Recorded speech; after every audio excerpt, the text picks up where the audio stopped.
জামাত ক্ষমতায় আসবে, নাটকীয়ভাবে ঘটনা ফাঁস। রাজনীতিতে বিরাট চাঞ্চল্য ও তোলপাড়। চাঞ্চল্য লেগে গিয়েছে, তোলপাড় শুরু হয়ে গেছে। হিসাব ক্লিয়ার। নির্বাচন যত কাছাকাছি আসছে, দিবালোকের ন্যায় স্পষ্ট হয়ে যাচ্ছে জামাত ক্ষমতায় আসবে। চারিদিকে সুর একটাই, জামাত ক্ষমতায় আসবে। আমাদের জাতিকে জানিয়ে দিন জামাত ক্ষমতায় আসবে। এখন এটা ক্ষমতা আসবে প্রেডিকশন, এটা আগে ভাগে স্পষ্ট হওয়ার তাৎপর্য। এতে জনগণ কে সিদ্ধান্ত নিতে সুবিধা হয় যে আমরা বিজয়ীদের সাথে থাকবো, হারু পার্টির সাথে থেকে লাভ কি? অবশ্য জনগণ এটা আগেই বুঝে গেছে। জামাত এই দেশে দীর্ঘদিন থেকে রাজনীতি করে। তারা ক্ষমতায় আসলে সমস্যা কি? তাদের পপুলার বেস আছে, তাদের সামাজিক কাজ আছে, তারা ক্ষমতায় আসতেই পারে। এই কথা তো আমি বলি নাই, এই কথা বলছে কে জানেন? পররাষ্ট্র উপদেষ্টা তৌহিদ। তৌহিদের এই কথাটা আমি সরাসরি আপনাদেরকে শোনাবো, তবে কথাটা কিন্তু ইংরেজিতে। এই বিবিসি কিন্তু একটা ইন্ডিয়ান, আমরা মনে করি ব্রিটিশ না। ব্রিটিশ ব্রডকাস্টিং কর্পোরেশন নাম, এবং এটার মালিক হইল ব্রিটিশ সরকার, বিবিসি চ্যানেলের। কিন্তু এটা পুরা বায়াসড হইল ইন্ডিয়ার প্রতি। আর বিবিসি বাংলার কথা তো বলে লাভ নাই, এটা একটা বিজেপির পত্রিকা হয়ে গেছে বাংলাদেশে, বিবিসি বাংলাতে। এটা আমি কিন্তু শোনাবো, একটু পরে শোনাইতেছি।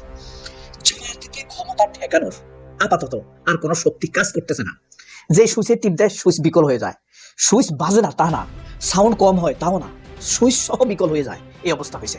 খুনি হাসিনা পালানোর পর বহু কাজ করছে ডক্টর ইউনূসের বিরুদ্ধে ইন্ডিয়া। ইউনূস জঙ্গিদের নেতা, হ্যান ত্যান, উগ্রপন্থী, হিন্দুদের উপরে হামলা হচ্ছে, মানবাধিকার লঙ্ঘিত হচ্ছে। 17 বছর খুনি হাসিনা মানবাধিকার লঙ্ঘন করেনি। এত কিছু বলেও ডক্টর ইউনূসের একটা পশমও লাগতে পারেনি। আচ্ছা, আপনারা তো গতকালকে সেই সারা জাগানো ওয়াশিংটন পোস্টের ফোনালাপ শুনলেন যে একজন মার্কিন কূটনীতিক কিভাবে গোপনে 4 জন বাংলাদেশি নারী সাংবাদিককে নসিহত করছেন যে তারা জামাতকে বন্ধু বানাতে চান, জামাতের সঙ্গে কাজ করতে চান, এবং বিএনপি ক্ষমতায় আসলে দুর্নীতির কারণে নিজেরা নিজেদেরকে ধ্বংস করে ফেলবে।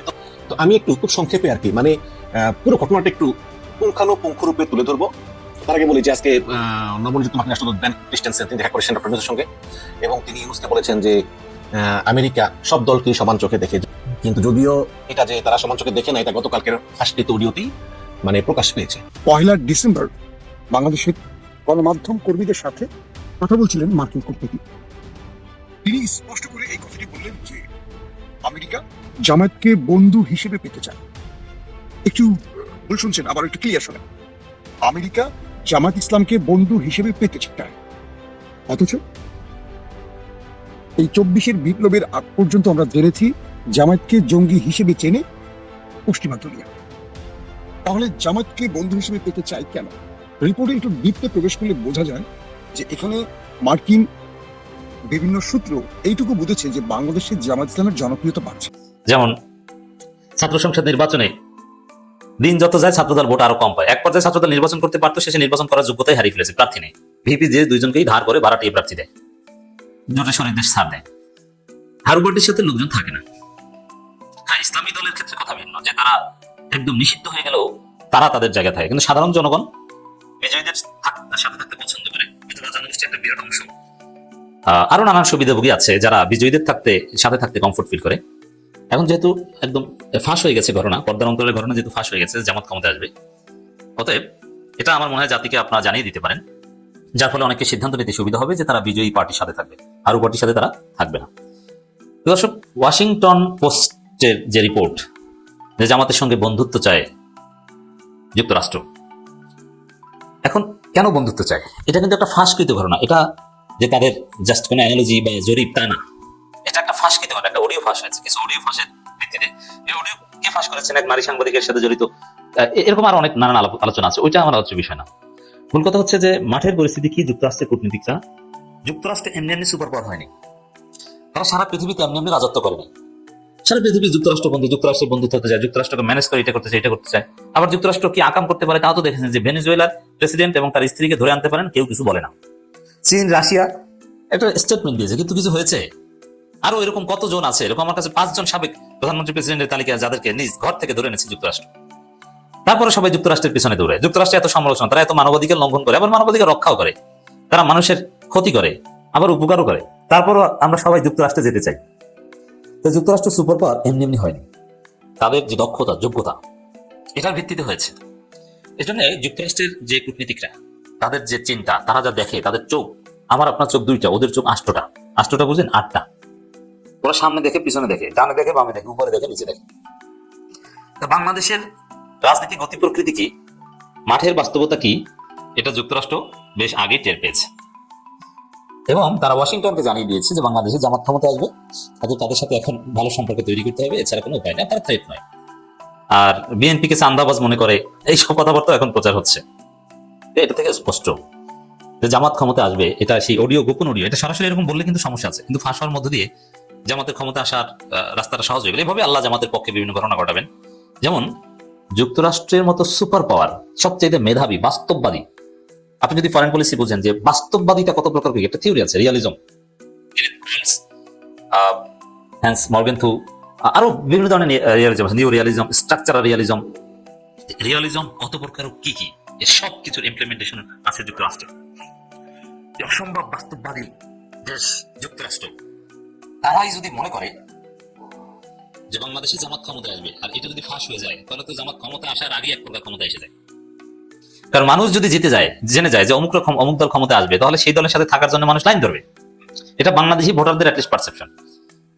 সবাই না, একটা অংশ আছে যে হারুক বা জিতুক আমি যে দল করি সেই দলের সাথে আছে, কিন্তু সাধারণ জনগণ, সুইং ভোটারদের একটা অংশ, বিশেষ করে প্রশাসনের যে দালালি, এটা ইন্টারেস্টিং। প্রশাসন বেসিক্যালি যারা জিতবে তাদের দালালি করে। এখন বিএনপি দালালি করতো এই সেন্স থেকে, যাদের দালালি এরা জিততে পারে। আর যেহেতু এই প্রশাসনের লোকজন নর্মালি দুর্নীতিবাজ হয়, তাদের লাভ আছে তাতে। কিন্তু এখন দেখেন জামাত ক্ষমতা আসবে, এরপরে আমার মনে হয় যে পুলিশের এসআইওসি দালালি করে মাঝে মাঝে মেসেজ দেন, আপনাদেরকে বলছি, আপনাদের বন্ধু বান্ধব যারা ওসি আছে এদেরকে জানিয়ে দেন যে যুক্তরাষ্ট্র অডিও বার্তা ফাঁস হয়েছে। মার্কিন কূটনীতিকরা ট্রাম্প ভাইকে বলেছে যে বাংলাদেশে জামাত ক্ষমতা আসবে, অতএব এদের সাথে খাতিল বাজাই। অতএব ওসি, ইউএনও, ডিসি যারা দালালি করেন সোজা হয়ে যান। আপনারা যাদের দালালি করেন, বিএনপির দালালি, এরা ক্ষমতা আসতে পারবে না। জামাতের দালালি করার কোনো দরকার নেই, জাস্ট নিরপেক্ষ হন। আপনার চাকরি থাকবে, আপনি বহাল তবিয়তে থাকবেন। এই ঘটনা ফাঁস হওয়া এটা একটা চাঞ্চল্যকর বিষয়, এবং এটা একটা তোলপাড় সৃষ্টিকারী ঘটনা, এবং নির্বাচন আগেই জামাতকে এক প্রকার অনেক এগিয়ে দেওয়ার মতো একটা ঘটনা। এইভাবে আরো অনেক ঘটনা ঘটবে, যে ঘটনা তাৎপর্য হবে যে জামাত ক্ষমতায় আসবে আর বিএনপি মারা খাবে। দর্শক দেখেন, আমি নির্বাচনের প্রচার প্রচারণার প্রথম দিন পার হওয়ার পর দ্বিতীয় দিন শুরু হওয়ার আগে সকালে আমি এই বক্তব্য রেকর্ড করছি, আপনারা হয়তো একটু লেটে শুনবেন। আমার বক্তব্য শুনতে শুনতে নির্বাচনী প্রচারণার দ্বিতীয় দিনের কার্যক্রম শুরু হয়ে যাবে, আপনাদের সামনে এসে যাবে। তো প্রথম দিনের পর একটু দেখেন তো, তুলনা করে তারেক রহমান যে দলাইটা খেলেন হাবিজাবি কথা বলে, যে ট্রলের শিকার হলেন, তারেক রহমান যেভাবে ভুয়া নেতা হিসেবে প্রতিষ্ঠিত হলেন, জামাতকে নিয়ে একটা টু শব্দ করার সুযোগ হয়েছে। জামাত জোয়ার চারদিকে, জামাত মানে পজিটিভ, জামাত মানে সামথিং গুড, আর তারেক রহমান মানে ভুয়া। জানেন না, বলেন যে তাহাজ্জুদ নামাজ পড়তে ভোট কেন্দ্রের সামনে, অথচ এটা নির্বাচনী আচরণ বিধির লঙ্ঘন, এটা বেআইনি। 400 গজের মধ্যে এরকম নামাজ পড়া বা এগুলো নামাজ পড়ে মসজিদে, ভোট কেন্দ্রের সামনে কেন নামাজ পড়ে, কোথায় বেরিয়েছে ফালতু কথা। আবার তারেক রহমান বলেন যে এই যে মাহমুদুর রহমান বলেছিলেন না যে দেশে কি ঘটে কিভাবে জানেন না তিনি, বাংলাদেশে ভূমিকম্পের উৎপত্তিস্থল নরসিংদী, এটা তিনি জানেন না। বলে ভূমিকম্প হয়েছে বাংলাদেশে, হয় তা নরসিংদী থেকে ভূমিকম্প হয়েছে, সবাই তো হাসাহাসি করেন। তাহলে নরসিংদীতে ভূমিকম্প হয়েছে মানে ভূমিকম্পের উৎপত্তিস্থল হচ্ছে নরসিংদী। আর আপনি বলেন যে মানে বিএনপির লোকজনই অবাক যে কোন নেতা, কোন মুফতি লন্ডন থেকে এসেছে, জানে না যে বাংলাদেশে ভূমিকম্প কোথা থেকে উৎপত্তি হয়েছে। কি নরসিংদীর মানুষ রাস্তায় ঘুমিয়েছে, শীতের মধ্যে রাস্তায় ঘুমিয়েছে, ঘুমাতে পারে না, বাড়িঘর ছেড়ে মাঠে খোলা আকাশের নিচে, কারণ ভূমিকম্প আতঙ্কে এরা বাসায় ঘুমাতে পারে না। কত ঘটনা নরসিংদী নিয়ে বাংলাদেশে তোলপাড় সেই ভূমিকম্পের সময়। আর লন্ডন ফেরত এক কথিত মুফতি তারেকুর রহমান, তিনি বলছেন, তারেকুর রহমানই তিনি বলছেন নরসিংদী থেকে ভূমিকম্প হয়, জানেন না। তাহলে বুঝেন তারেক রহমান কোন পর্যায়ে আছে। এরকম আরো অনেক ঘটনা ফাঁস হবে, অনেক কিছু দেখবেন, যার মধ্য দিয়ে বিএনপি ক্ষমতায় আসবে এরকম কোনো সম্ভাবনাই থাকবে না, ক্ষমতায় আসবে জামাত, সবকিছু স্পষ্ট হয়ে যাবে। জামাত এই দেশে দীর্ঘদিন থেকে রাজনীতি করে, তারা ক্ষমতায় আসলে সমস্যা কি, তাদের পপুলার বেস আছে, তাদের সামাজিক কাজ আছে, তারা ক্ষমতায় আসতেই পারে। এই কথা তো আমি বলি নাই, এই কথা বলছে কে জানেন? পররাষ্ট্র উপদেষ্টা তৌহিদের এই কথাটা আমি সরাসরি আপনাদেরকে শোনাবো, তবে কথাটা কিন্তু ইংরেজিতে। এই বিবিসি কিন্তু একটা ইন্ডিয়ান, আমরা মনে করি ব্রিটিশ না, ব্রিটিশ ব্রডকাস্টিং কর্পোরেশন নাম, এবং এটার মালিক হইল ব্রিটিশ সরকার, বিবিসি চ্যানেলের। কিন্তু এটা পুরা বায়াসড হইল ইন্ডিয়ার প্রতি। আর বিবিসি বাংলার কথা তো বলে লাভ নাই, এটা একটা বিজেপির পত্রিকা হয়ে গেছে বাংলাদেশে, বিবিসি বাংলাটা। যাই হোক, এটা আপনাদেরকে আমি কিন্তু শোনাবো, একটু পরে শোনাইতেছি। জামায়াতকে ক্ষমতা ঠেকানোর আপাতত আর কোনো শক্তি কাজ করতেছে না। যে সুইচের টিপ দেয় সুইচ বিকল হয়ে যায়, সুইচ বাজে না তা না, সাউন্ড কম হয় তাও না, সুইচ সহ বিকল হয়ে যায়, এই অবস্থা হয়েছে। খুনি হাসিনা পালানোর পর বহু কাজ করছে ডক্টর ইউনূসের বিরুদ্ধে ইন্ডিয়া। ইউনূস জঙ্গিদের নেতা, হ্যান ত্যান, উগ্রপন্থী, হিন্দুদের উপরে হামলা হচ্ছে, মানবাধিকার লঙ্ঘিত হচ্ছে। 17 বছর খুনি হাসিনা মানবাধিকার লঙ্ঘন করেনি। এত কিছু বলেও ডক্টর ইউনূসের একটা পশমও লাগতে পারেনি। এরপরে কি করলো? হাসিনাকে তো আর ফেরাতে পারবে না, এবার হাসিনার জায়গায় চেষ্টা করলো, বিভিন্ন ভয় টয় দেখাইয়া তারেক রহমানকে সেট করার চেষ্টা করলো। এতে সহযোগিতা করলো বিএনপির ভারতপন্থী দালালেরা, যারা বাম ছাত্র ইউনিয়ন ছাত্র ফ্রন্ট করতো, আর তাকে পেছন থেকে ব্যাকিং দিছে প্রথম আলোর মতিউর রহমান, মাহবুজা নামেরা, সিপিবি, ছায়ানট, এইসব শয়তানেরা। এরা আমাদের কাছে পুরানা শয়তান, এদেরকে আমরা চিনি। মানবাধিকার মানবতার কোনো কাজে প্রথম আলো, ছায়ানট এইসবের কোনো উপকার কোনোদিন হয় নাই। এখন এইটাও বিকল হয়ে যাচ্ছে। তারেক রহমান তো জামাতকে ঠেকানোর তার অ্যাবিলিটি নেই, তার কোনো অ্যাবিলিটি নেই জামাতকে ঠেকাবার। কোন পোর্শনে আপনি জামাতের কোনো নেতার সাথে তারেক রহমানের তুলনা করবেন? তারেক রহমানের অনলি ওয়ান অ্যাবিলিটি হলো, আমিও তো তার ভক্ত, সে ভদ্র মানুষ, অ্যাবিলিটি হলো he is the son of Shaheed president Ziaur Rahman and madam Khaleda Zia. এই ছাড়া he has no ability to compare with Jamaat any leader. এই জিনিসটি এখন রুট মানুষের কাছে চলে গেছে, ঠেকাতে পারতেছে। এখন ইন্ডিয়া গেছে পাগল হইয়া, তাদের এখন চাই হাসিনার একটা বিকল্প। এই পাগলামিতে তাদের দেখা যাচ্ছে ইন্ডিয়ান এম্বাসির গোপন তথ্য ফাঁস করছে। এদিকে যে বিএনপি ফাতরা হয়ে যাচ্ছে আন্তর্জাতিকভাবে, সেটা স্বীকৃতি হারাচ্ছে। বিএনপি যে পেশাদারিত্ব বুঝে না, এই যে সাংবাদিকতা করে কাজী জেসিন, তোরে ডাকছে আমেরিকান এম্বাসি, সেখানকার গোপন তথ্য পাচার করার দরকার আছে কোনো এই জুলকারনাইন সাহেরের কাছে? জুলকারনাইন সাহের আবার ভারমারে দেয় ভারতে, বর্মা আরেক সাংবাদিককে দেয়, সে আবার ওয়াশিংটন পোস্টে লেখে। অর্থাৎ আমেরিকান তথ্য পাচার করছে বিএনপি সাংবাদিক কাজী জেসিন। এখন যাই হোক, তথ্য পাচার করে আর কি করবি? তো সবাই ভাবছে কি, ও তাইলে তো জামাতকে আমেরিকা চায়, জনগণ তাইলে ভোট দিবে না, এদেরকে আমেরিকা চায়। ওই সব টুস্কু ফুস্কু এখন জামায়াতের লোকরা এখন আরো মারাত্মকভাবে এটাকে প্রচার করছে। দেখো, তোমরা আমাদেরকে উগ্রপন্থী বলো, কিন্তু আমেরিকা বলতেছে যে আমরা ঠিক আছি। হ্যাঁ, এই জামাতকে আসলে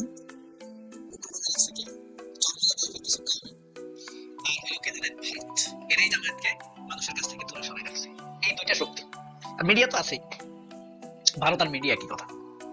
এবার আপনাদেরকে তৌহিদের কথাটা শুনে। And they have their support base. You remember that the BJP got 2 seats in the parliament? I was there in India at that time. That BJP, after a long time, became the not only the single largest party, the party which has again brought back a majority government. If that is possible, we have no problem in accepting that Jamaat Islami is an open political party for a very long time in Bangladesh. And they have their support base. You remember that the BJP got 2 seats. দেখছেন, বিবিসিরও লাগাইছে জামায়াতের কেন ক্ষমতায় আসবে, মানে এরকম সমস্যার শেষ নাই। আমাদের দেশে কে ক্ষমতায় আসবে, এদের টেনশন। এখন তৌহিদ কি বলছে শুনছেন? বলছে জামাত ক্ষমতায় এলে সমস্যা কি, তাদের সাপোর্ট বেস আছে, they have support base. What is the problem if Jamaat come in power? They have support base, supporter, তাদের একটা শক্তিশালী সমর্থক গোষ্ঠী আছে। They work for humanity, they work for poverty, they work for create employment. মানে আরো উদাহরণ দিছে যে বিজেপি যখন প্রথম নির্বাচন করে, তারা সারা ভারতে 2টা আসন পাইছে। এখন তারা দীর্ঘদিন যাবত ক্ষমতায় না, তো জামায়াত এখন 17, 18টা 15টা পাইছে, তো কি হয়েছে? জামায়াত তো সর্বনিম্ন 10টা পাইছে, পরে 3টা পাইছে, সেগুলো ষড়যন্ত্র, 3টার হিসাব, ওগুলো নির্বাচন। ফেয়ার ইলেকশনে জামাত 18টা আসন পাইছে, ঠিক আছে? তাহলে এখন জামাত ক্ষমতা আসলে সমস্যা কি? এবং তৌহিদ বলছে যে, তৌহিদের আবার আমি পছন্দ করি তা না, তৌহিদ বলছে যে সে তখন ভারতে কাজ করতো, তার চাকরি তখন ভারতে, তখন বিজেপি মাত্র 2টা আসন পাইছে সারা ভারতে। এখন তারা তাদের স্ট্র্যাটেজি ধীরে ধীরে আগাইছে, জনপ্রিয় হয়েছে, ক্ষমতায় আসছে, সমস্যা কি? জামাত আসলে কি সমস্যা? জামাত ক্ষমতা আসলে কোনো সমস্যা নেই, এটা বলছে তৌহিদ। তো ইন্ডিয়ার এত টেনশন কেন? ইন্ডিয়ার টেনশন হলো আসলে জামাতের তো কিনা যায় না। জামাত, আমি বলতেছি না, আবার আপনারা মাইন্ড করেন না যে জামাতের এত প্রশংসা। জামাতকে আমি ফেরেশতা বলছি না, জামাতেরও দুর্নীতিবাজ আছে, বা চোর আছে, ভারতের দালাল আছে, 3টাই আছে, টাকা মারা লোকও আছে, কিন্তু সেটা বিএনপির তুলনায় খুবই নগণ্য। বিএনপিতে যদি আপনি সেখানে 60% চোর হয়, জামাতে হইল 100-এ 1টা। বিএনপিতে যদি টাকা মারা লোকের সংখ্যা 10% হয়, জামাতের হইল 0.5%। পাইবেন না আপনি, নাই, ঠিক আছে? যদিও আমারই মারছে, কিন্তু বাস্তবতা হইল আমার টাকাই মারছে জামাত, মানে জামাতের লোক যদিও, কিন্তু সেটা খুবই সামান্য। ওই একটা লোককে তো আপনি দিয়ে পুরো দলকে ইয়া করে রিমার্স করতে পারবেন না, তাই না? জামাতের মধ্যে কি পয়সাওয়ালা লোক নাই? তারা সৎ, বিএনপির চাইতে কয়েক গুণ সৎ, তাদেরও দোষ আছে, কিন্তু বিএনপি আওয়ামী লীগের লোকের তুলনায় নাই, বিএনপির চাইতে অনেক অনেক অনেক গুণ ভালো। এই যে আপনার পুরান ঢাকার প্রার্থী নিয়াজনা নাজিম উদ্দিন, মশলা ব্যবসায়ী সমিতির সভাপতি, 107 কোটি টাকার মালিক, ক্যাশ। হামিম গ্রুপের মালিকও ক্যাশ এত টাকা দেখাইতে পারে না, জানেন? বাংলাদেশ সর্বোচ্চ কয়েকজন ধনীও ক্যাশ এত টাকা, অনেক সম্পদ আছে তাদের, ক্যাশ এত টাকা দেখাইতে পারে না। এই যে আরেকটা তারেক রহমানের সাথে যে ফাইট করতেছে গুলশান ক্যান্টনমেন্ট আসনে, ঢাকা 17 সম্ভবত, খালেদুজ্জামান। সে কি 13 কোটি টাকার গাড়ি ব্যবহার করে বেড়া, 34-35 কোটি টাকার ফ্ল্যাট তার। ধনী লোক আছে না, কিন্তু তারা কম্পারেটিভলি অন্যদের চাইতে বহু সম্প্রতি খালেদুজ্জামানের নামে সার্টিফিকেট ভুয়া নামের অভিযোগ করছে বিএনপি এই সার্টিফিকেটের মর্যাদাই বুঝে নেই। বাংলাদেশে এই ডাক্তার, পৃথিবীতে এটা পড়া যায় দুইটা জায়গায়, এক আমেরিকা আর হলো ইন্ডিয়া। এখন আপনি প্রশ্ন করতে পারেন, ইন্ডিয়া কি এত ধনী দেশ নাকি, এটা ইন্ডিয়া পড়তে হবে কেন? এটা হলো কি, ইন্ডিয়াতে 140 কোটি মানুষ, আমেরিকার রিসার্চের পার্ট হিসেবেই ইন্ডিয়াতে এটার একটা পার্ট হয়েছে। হ্যাঁ, কারণ এখানে মানুষ বেশি না, 140 কোটি মানুষ, অনেক নিঃসন্তান দম্পতি আছে, তাদের চিকিৎসার জন্য এই স্টাডিটা এখানে করা হয়েছে।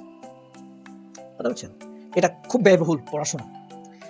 তো বিএনপি লেখলে এটা না বুঝেই বলতেছে এটা ভুয়া, অথচ সে এই সার্টিফিকেট দ্বারাই আন্তর্জাতিক মানের হসপিটাল এভার কেয়ারে দীর্ঘদিন চাকরি করছে। এভার কেয়ারের ডাক্তার নন্দী ঘোষ এই ব্যাপারে ব্রিফ দিছে যে এটা খুব মূল্যবান একটা জব, এটা আমরা কোনো ডাক্তারই পাই না খুঁজা, খালেদুজ্জামান ছাড়া। সবাই অনেক ভালো থাকবেন, আল্লাহ হাফেজ, আসসালামু আলাইকুম।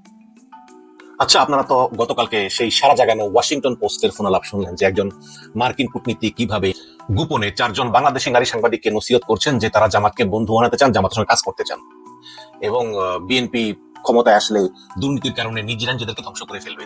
তো আমি একটু খুব সংক্ষেপে আর কি মানে পুরো ঘটনাটা একটু পুঙ্খানুপুঙ্খ রূপে তুলে ধরবো।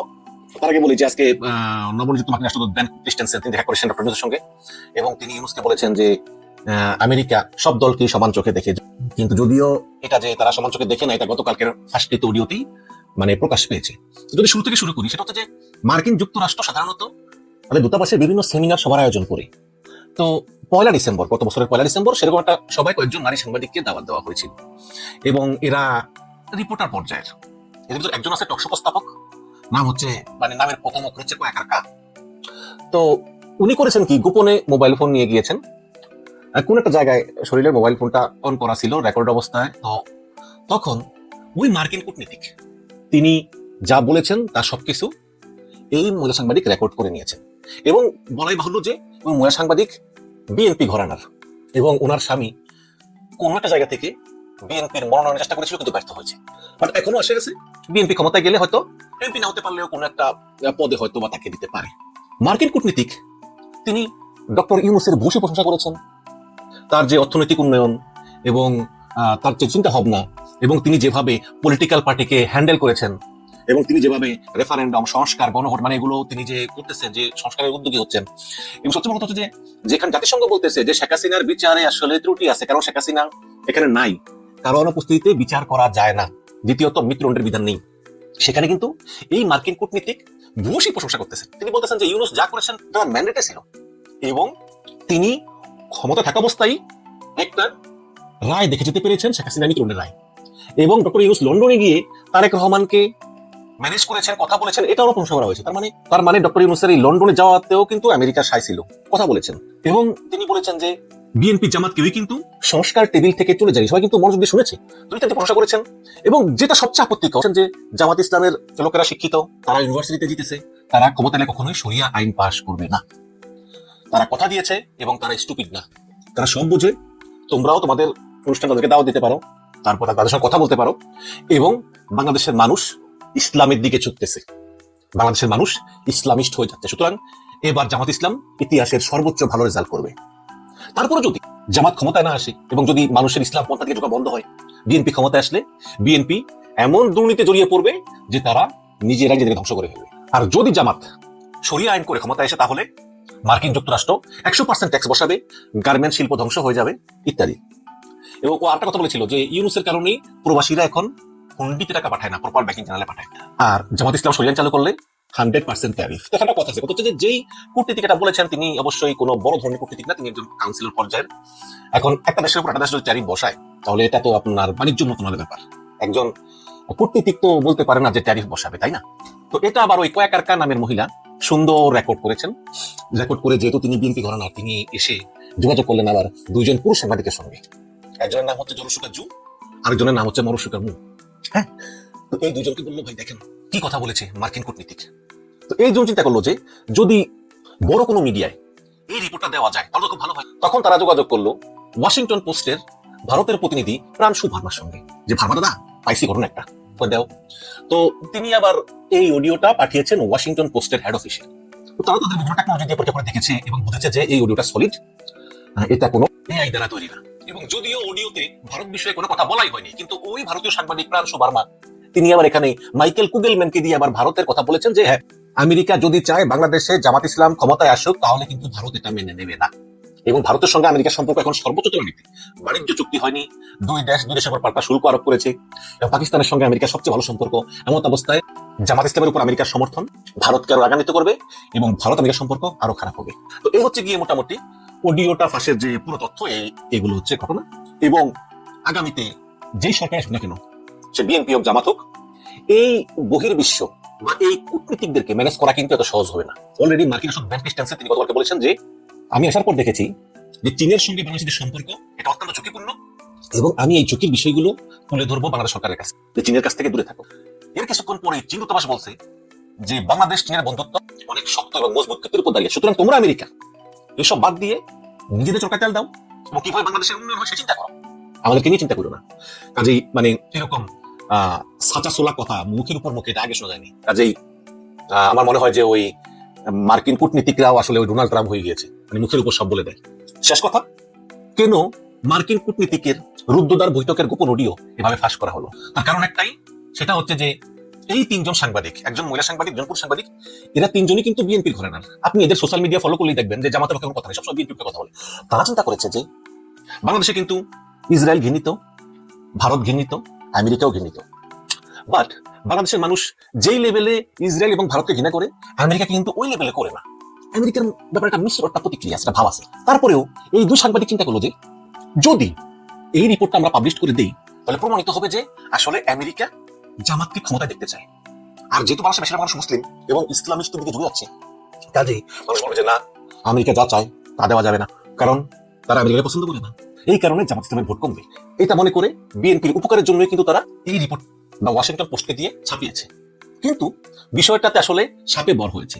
জামাত ইসলাম কিন্তু বিষয়টাতে ভীষণ খুশি হয়েছে, বিশেষ করে মরহুম মতিউর রহমান জামির ছেলে ডক্টর নকিবুল্লাহ তারেক, তিনি এই পোস্টটা শেয়ার করেছেন এবং অনেকে উৎসাহিত করতেছেন যে পোস্টটা শেয়ার করতে বলতেছেন, কারণ জামাত ইসলাম হচ্ছে একটা ইসলামী দল। মানে ইসলামী দলকে পশ্চিমারা ভালো চোখে দেখে না, যেমনটা ভারত দেখে না, তাই না? যে আমেরিকা কয়েকদিন আগে ইসলামী দল মুসলিম ব্রাদারহুডকে নিষিদ্ধ করেছে, এখন সেই আমেরিকা যখন চারজন নারী সাংবাদিককে নিয়ে বলতেছে যে জামাতকে আমরা বন্ধু বানাতে চাই, তাহলে এটা তো জামাতের জন্য একটা বিশাল বড় একটা অ্যাকসেপ্টেন্স যে হ্যাঁ, আমাদের দল জামাত ইসলাম এখন পশ্চিমের কাছে গ্রহণযোগ্যতা পেয়েছে। এবং নির্বাচনের আগে এই যে অডিও ফাঁস হলো, এটা দেখা গেল যে পশ্চিমারা বলতেছে জামাতের দলকে বন্ধু বানাতে চাই। তার মানে এটা হচ্ছে জামাতের বড় পাওয়া। এবং পশ্চিমা দেশগুলোর ভিতরে ও একটা কথা বলি, এখানে কিন্তু মার্কিন কূটনীতিক কনভারসেশন এক পর্যায়ে বলেছে যে আমাদের সঙ্গে ইউরোপিয়ান ইউনিয়ন আছে। কাজে এই যে আমেরিকা এবং ইউরোপীয় ইউনিয়ন তারা জামাতকে বন্ধু হিসাবে অ্যাকসেপ্ট করলো, জামাত মনে করে যে ভোটের মাঠে, নির্বাচনের মাঠে তারা আরো এক ধাপে গিয়ে গেল এবং তাদের আত্মবিশ্বাসও বেড়ে গেল যে তারা পশ্চিমের অ্যাকসেপ্টেন্স পেয়েছে। তো এখন বিএনপিও খুশি, জামাতও খুশি। এখন দর্শক আপনারাই বলেন যে আসলে এই রিপোর্টটা প্রকাশ হয় বিএনপি লাভ হলো নাকি জামাতের লাভ হলো, নাকি বিএনপির ক্ষতি হলো নাকি জামাতের ক্ষতি হলো? এই জিনিসটা আপনাদের মন্তব্য জানতে চাই। তবে বিএনপি 1 ডিসেম্বর বাংলাদেশের গণমাধ্যম কর্মীদের সাথে কথা বলছিলেন মার্কিন কূটনীতিক। তিনি স্পষ্ট করে এই কথাটি বললেন যে আমেরিকা জামায়াতকে বন্ধু হিসেবে পেতে চায়। একটু ভুল শুনছেন, আবার একটু ক্লিয়ার শোনেন। আমেরিকা জামাত ইসলামকে বন্ধু হিসেবে পেতে চায়, অথচ এই 24-এর বিপ্লবের আগ পর্যন্ত আমরা জেনেছি জামায়াতকে জঙ্গি হিসেবে চেনে পশ্চিমা দুনিয়া। তাহলে জামায়াতকে বন্ধু হিসেবে পেতে চায় কেন? রিপোর্টে একটু ডিপে প্রবেশ করলে বোঝা যায় যে এখানে মার্কিন বিভিন্ন সূত্র এইটুকু বুঝেছে যে বাংলাদেশে জামায়াত ইসলামের জনপ্রিয়তা বাড়ছে, এবং জনপ্রিয়তা বাড়ছে মানে তারা আগামী নির্বাচনে অসম্ভব ভালো ফলাফল করতে পারে, এইরকম তথ্য পর্যন্ত চলে এসছে মার্কিন যুক্তরাষ্ট্রের হাতে। অর্থাৎ মার্কিন যুক্তরাষ্ট্রের যে গোয়েন্দা বাহিনী বলি বা তাদের যে অর্থ সংগ্রহের যে মাধ্যমগুলো বলি, তারা এইটুকু কনফার্ম হয়েছে আগামী 12 ফেব্রুয়ারি বাংলাদেশে যে নির্বাচনটি হবে, এই নির্বাচনে জামাত ইসলাম অসম্ভব ভালো ফলাফল করতে যাবে। এটা বাংলাদেশের একটা ভিতরে আমরা আবার মোটামুটি পাচ্ছি যে কি হতে পারে, কি হতে যাচ্ছে। মোটামুটি আমরা যারা গণমাধ্যমে কথা বলি বা আমরা যারা সোশ্যাল মিডিয়ায় কথা বলি, আমরা মানুষের কমেন্ট, ফেসবুকে, ইউটিউবে মানুষের কমেন্ট, শেয়ার, লাইক, মন্তব্য ঘর থেকে আমরা মোটামুটি বুঝছি। মার্কিন গণমাধ্যমগুলো ওয়াল স্ট্রিট জার্নাল আরো বলছে, ওয়াশিংটন পোস্ট আরো বলছে যে আমেরিকা মনে করে যে জামাত ইসলাম অন্যান্য ইসলামিক দলের মতো না, এবং তারা তাদেরকে যখন প্রশ্ন করা হয়েছে যে বাংলাদেশের শরিয়া আইন তারা বাস্তবায়ন করতে চায়, আপনারা সমর্থন করবেন কিনা, তারা বলছে যে না, তারাও শরিয়া আইন বাস্তবায়ন করবে এটা তারা বিশ্বাস করেন না। বাট তারা তাদের যে চিন্তা চেতনা আধুনিক ইসলাম বা মডারেট ইসলামের, এটাকে তারা মোটামুটি বুঝতে পেরেছেন। আমেরিকা এটাও বুঝতে পারছে যে যদি তারা কোনো রকম বাংলাদেশে শরিয়া আইন বা কোনো এরকম কোনো কিছু চাপিয়ে দেয় যেটা গণতন্ত্রের বিরুদ্ধে, মানুষের ইচ্ছার বিরুদ্ধে, তাহলে বাংলাদেশে তারা বড় রকম ট্যারিফ যোগ করে এটাকে থামাবে, অর্থাৎ বড় রকম শুল্ক বাংলাদেশের ঘাড়ে চাপিয়ে দেবে আমেরিকা, এটাও তারা বলছেন। পাশাপাশি সেই কূটনীতিকরা বলছেন যে বাংলাদেশের গণমাধ্যমে জামাত কি সঠিকভাবে কথা বলতে পারছে বা গণমাধ্যম জামাতকে সেই স্পেস দিচ্ছে কিনা, এটাও কিন্তু সেই কূটনীতিকরা উল্টো সাংবাদিকদের কাছে জানতে চেয়েছেন। আমাকে কয়েকটি সূত্র দাবি করছে, যেখানে পোস্টের রিপোর্টের বাইরে কিছু সূত্র, আমি যে বিষয়গুলি একটু উল্লেখ করতে চাই। তারা বলছে যে আমেরিকার কাছে এমন তথ্য আছে যে তারা এটুকু বুঝতে পেরেছে আগামী দিনের নির্বাচনে জামায়াত ক্ষমতায় আসার মতো সম্ভাবনা তৈরি করে ফেলেছে। এইটাই খুব সিগনিফিকেন্ট ব্যাপার। আমেরিকা এটুকু বুঝে গেছে জামাত সময় ক্ষমতায় আসার মতো একটা জায়গা চলে গেল। তাহলে কি করে সম্ভব? প্রতিবেদনটিতে বলছে বাংলাদেশে কয়েক দফা জামাত নিষিদ্ধ হয়েছে। সর্বশেষ 24-এর বিপ্লবে শেখ হাসিনা এই জামাত শিবিরকে নিষিদ্ধ করেছিল। অবশেষে আওয়ামী লীগ নিষিদ্ধ হয়ে ভারত চলে গেলেও জামাত বাংলাদেশে রয়ে গেছে। এখন পর্যন্ত জামাত দেশ ছেড়ে যায়নি। মার্কিন কূটনীতিকদের মধ্যে আরো কিছু তথ্য এসছে এরকম যে তারা মনে করছেন জামাত ইসলাম বাংলাদেশের সুশাসনের জন্য, জামাত ইসলাম বাংলাদেশে ইনসাফের জন্য ভালো কিছু করতে পারে না। অর্থাৎ দুর্নীতির বিরুদ্ধে জামাত মানুষের কাছে তাদের যে বক্তব্য তুলে ধরেছে, মানুষ এটা বিশ্বাস করছে এবং মার্কিন যুক্তরাষ্ট্র মনে করছে যে তারা বাংলাদেশে সুশাসন দিতে পারে বা দুর্নীতির বিরুদ্ধে তারা দাঁড়াতে পারে। অর্থাৎ এই বিষয়গুলো এখন আমেরিকার নজরে আছে। এই বক্তব্যের পর আমরা এটুকু বুঝতে পেরেছি মোটামুটি টেনশনে পড়ে গেছে অন্যান্য দলগুলো। ইতিমধ্যে বিএনপির সবচেয়ে বড় যিনি নেতা বা বিএনপির প্রধান বেগম জিয়ার পর আমরা যাকে বলি বেগম খালেদা জিয়ার পর তারেক রহমান, তিনি তার রাজনৈতিক প্রোগ্রামে জামাতের নাম উল্লেখ করুক বা না করুক ইঙ্গিত করে বলছেন তারা মুনাফিক, তারা শের করছে, আর তাদের এই মুনাফিকের জন্য বাংলাদেশে ভূমিকম্পের মতো ঘটনা ঘটছে।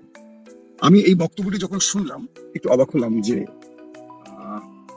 তারেক রহমান সাহেব যে বক্তব্যটি দিলেন, বাংলাদেশে বারবার ভূমিকম্পের ইঙ্গিত, আমরা তুরস্কের ভূমিকম্প দেখলাম, জাপানি ভূমিকম্প দেখলাম, এইসব জায়গায় কোথাও জামাত ইসলাম নেই। এখানে হয়তো বা অন্য কোনো দল জামাতের মতো হতে পারে। কিন্তু এই বক্তব্যটির পর আমার একটা আশঙ্কা ছিল যে সোশ্যাল মিডিয়ার একটা নেগেটিভ ক্যাম্পেইন শুরু হবে, ইতিমধ্যে সেটা শুরু হয়ে গেছে। আমি যদি দুটো ফ্রেমে এই বক্তব্যটাকে চিন্তা করি, একটি হলো রাজনৈতিক কারণে এরকম বক্তব্য আসতে পারে, এটা তারেক সাহেব না বলে অন্য কেউ বললে ভালো হতো, কারণ তাকে আমরা অন্য উচ্চতায় চিন্তা করি। যেমন জামাতের আমির ডক্টর শফিক একটা মন্তব্য করলে দেশে অনেক কিছু ঘটে যায়, কিন্তু এই বক্তব্যটা তাদের নিচু স্তরের কোনো নেতা দিলে অতটা আলোচনায় আসে না, কারণ সেই দায়টা দল ওইভাবে আসলে ওন করে না। জামাতকে ভোট দিলে জান্নাতের টিকিট পাওয়া যাবে, আবার জামাত ইসলাম নিয়ে বা যে বক্তব্যগুলো তারেক সাহেব দিয়েছেন, আপনারা সোশ্যাল মিডিয়ায় শুনেছেন, আমি রিপিট করতে চাই না, এই বক্তব্যগুলো রাজনৈতিক মঞ্চে যখন তারেক রহমান দিয়েছেন, তখন সেখানে আমার মনে হয় যদি স্টেজে একটু ভিডিও ক্লিপে জামাতের কোন নেতা কোন বক্তব্যটি দিয়েছে এটা প্রমাণ হিসেবে দেখানো যেত, একটা মানুষের কাছে বিষয়টি ভালো হতো, আস্থায় ফিরত বিষয়টি। আমি যতটুকু সোশ্যাল মিডিয়া খবরে গেছি, এরকম কোনো জামাতের নেতাদের কাছ থেকে বক্তব্য সেই মঞ্চে দেখানো হয়নি। এটা দেখালে খুবই ভালো হতো। একটা বিষয় হলো, নির্বাচন আসলেই আমরা দেখি মাথায় টুপি দিয়ে হিরিক, আমরা দেখি যারা কখনো মসজিদে যায় না, আল্লাহ খোদা বিশ্বাস করে না, যারা বাম রাজনীতি করে বা যারা কমিউনিস্ট ধর্ম নিরপেক্ষ, তাদেরও মাথায় টুপি। আমরা জোনায়েদ সাকির মাথায় টুপি দেখেছি, এরকম অনেকের মাথায় টুপি দেখেছি যারা মুসলিমদের ধারে কাছে যান না। প্রশ্ন হলো, আসলে এরা কি ধর্ম নিয়ে রাজনীতি করছেন, নাকি যারা 12 মাস নামাজ পড়ছেন, যারা আল্লাহ রসুলের বিধানগুলো মেনে চলার চেষ্টা করছেন, তারা ধর্ম নিয়ে রাজনীতি করছেন? এই যে ধর্ম নিয়ে রাজনীতির বিষয়গুলো আমাদের বিভিন্ন সময় আমরা শুনি যে রাজনীতি নিয়ে তারা বলেন ওরা ধর্ম নিয়ে রাজনীতি করছে, আবার কেউ বলছে 71 ইস্যুটিও টেনে এনেছেন। এই ব্যাপারে জামাতের অন্যতম সেক্রেটারি জেনারেল গোলাম পারওয়ার একটা স্পষ্ট ব্যাখ্যাও দিয়েছেন। তিনি বলেছেন যে আপনারা জানেন 71-এ তাদের ভূমিকা কি ছিল। এটির সঙ্গে সঙ্গে আবার জামাত ইসলাম প্রশ্ন করেছে 71-এ জামাতের ভূমিকা যদি এত নির্লজ্জ হয়ে থাকে, তাহলে গত 20 বছর, দুঃখিত, গত 16 থেকে 18 বছর জামায়াতকে সঙ্গে রেখেছিল কেন বিএনপি? এই জবাবটি তারা তারেক রহমানের কাছ থেকে জানতে চেয়েছে।